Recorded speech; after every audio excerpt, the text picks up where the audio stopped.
at the end of the day, Definitely Maybe is a song about overthinking, about being in a relationship that is going so well and is so perfect that you start to sort of psych yourself out, believing that something is bound to go wrong because something as perfect like this can't be real life. And that is definitely maybe. You say I dream about you daily, and your face, it's a painting in the Louvre, baby. This was the third song that I had ready for this year.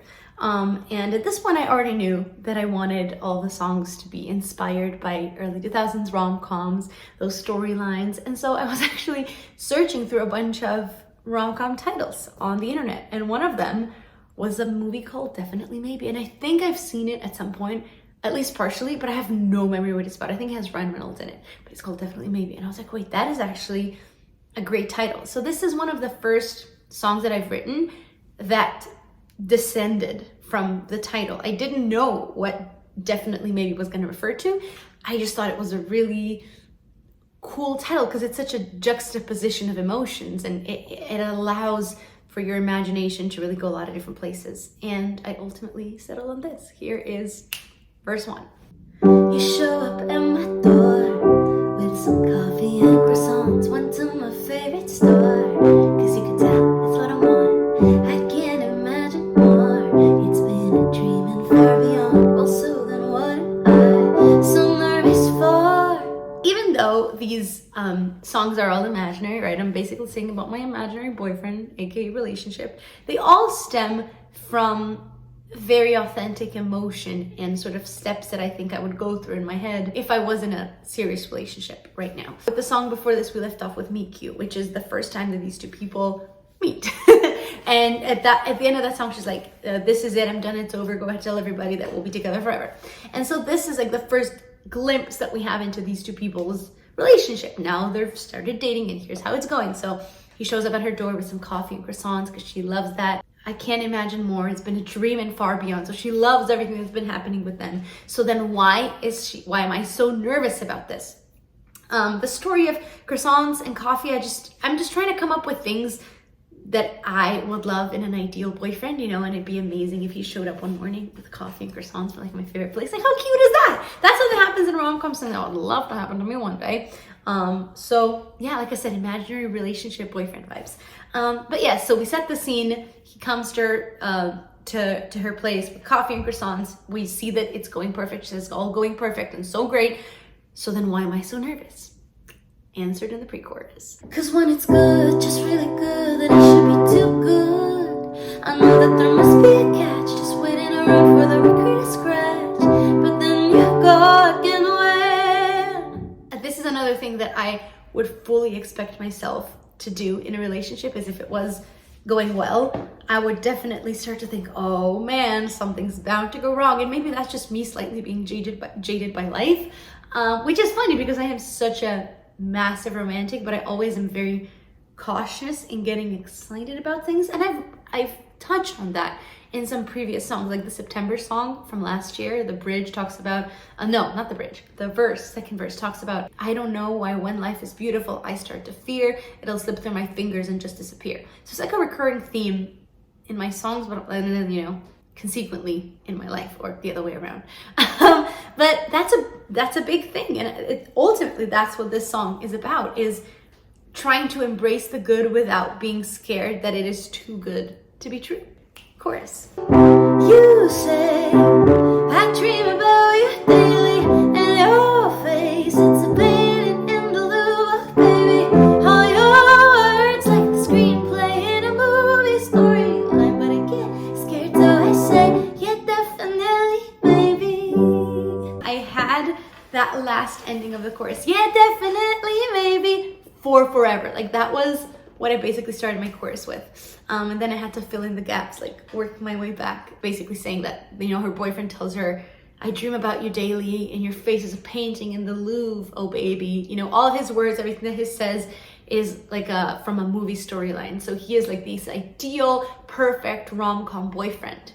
But I get scared because I'm like, oh my God, is this real? Are you faking this? What's happening? So I say, yeah, definitely. Yeah, for sure. Yes, this is amazing.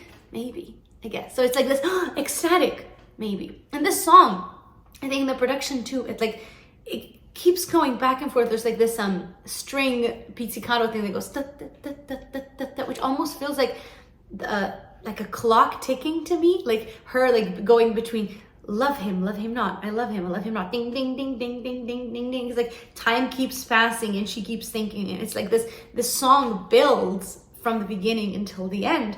And I love that it has that recurring pizzicato thing throughout, because it really, to me at least, it simulates this like overthinking process where it's like it's good, but at the same time it's almost nerve-wracking if you just focus on that the entire time.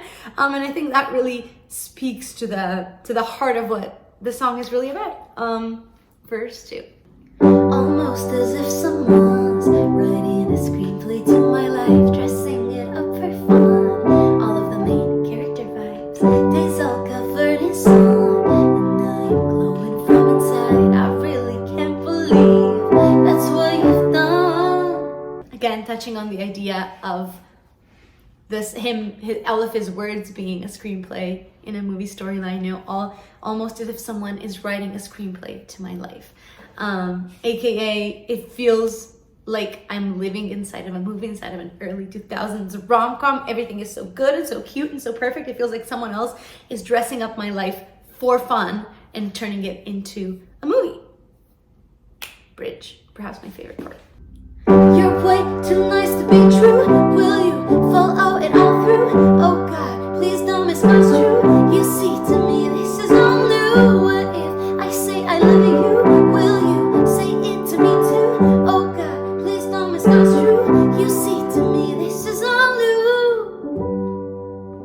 And this part, I consider it almost this nerve-wracking internal monologue of oh my god, like this really essence of overthinking. It's very fast, it's a lot of words in a short span of time, and I like it because it almost feels like this ranting that you do to yourself, like one of those times where you can't fall asleep at night because thoughts keep running in your head. And that's what that bridge is to me. You know, you're way too nice to be true. Will you follow it all through? Oh God, please don't misconstrue. To me, this is all new in the sense that, oh my God, please don't get me wrong. I love this, but this is the first time I've been in something like this, which is why I question everything. What if I say I love you? Will you say it to me too? Oh God, please don't misconstrue. To me, this is all new. You know, same like this constant back and forth between, oh, I should just like embrace this and go in with it. But at the same time, oh my God, what if I totally like screw myself by going into it and I end up being hurt? Well, there's this ending that I came up with as like an improvisation ad-lib as I was recording the vocals that I ended up liking it a lot because I thought it really sort of summarized the entire song in a really cool way, because it took parts of the bridge and parts of the chorus, which is definitely I love you. Maybe what do I do? Definitely I love you. Maybe what do I do? And it takes the definitely maybe from the chorus and What if I say I love you? from the bridge and sort of like meshes those two together to get to the core of the song. Definitely I love you. Maybe oh, what do I do? And it ends with that. So this one is a little bit more sparkly and shimmery and slightly more laid back than Meet Cute, but I think it has that internal indecisiveness that none of the other previous two songs had before, which I think is kind of cool. Explore some new areas. I literally have nothing else of value to say. So toodles, thank you for watching, and I'll see you next time. Bye!